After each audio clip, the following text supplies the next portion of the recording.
Welcome, I'm Dana Thomas. I'm a licensed master's level psychologist here at Family Service and Guidance Center.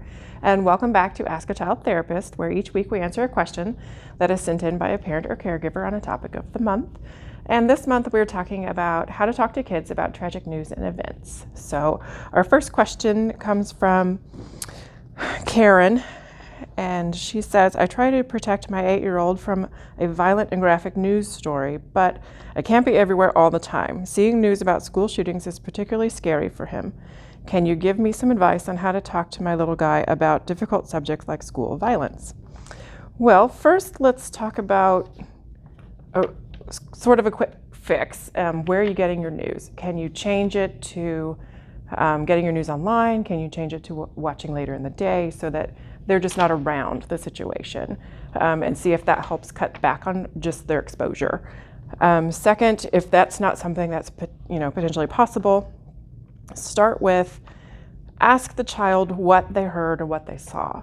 Don't necessarily launch into what you heard and saw on the news, because those stories between the two of you are not necessarily going to be the same. And then find out what part of that experience was scary for your child. It's okay to ask for detail, and that part will make it easier as you guys are talking later to help determine different ways to make them feel safer. Offer comfort, because that's very important as you're talking through these difficult topics. Give lots of hugs, give lots of kisses, fist bumps, whatever it is that really brings comfort to your child. Do those things as you're talking each and every time as you're talking. And again, always ask what makes them feel safe as you are having these conversations.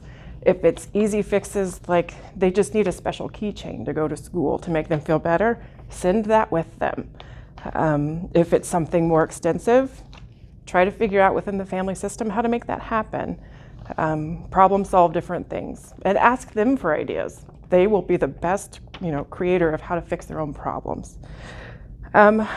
As you move through the different ways that you guys talk about this stuff, always have an open dialogue, continue the conversation, and definitely seek out other resources. Seek out other parents that are parenting, a religious counsel, other family members, anybody that you find that is a support system and that you trust their advice. Seek them out, ask those questions, see how they're handling it.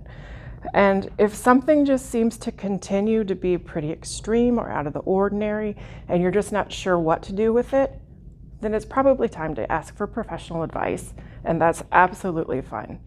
Please ask professional advice anytime something seems just a little out of the ordinary. So, again, I'm Dana Thomas, and thank you for watching. Please come back next week where we'll answer more questions from a parent just like you. Have a great week.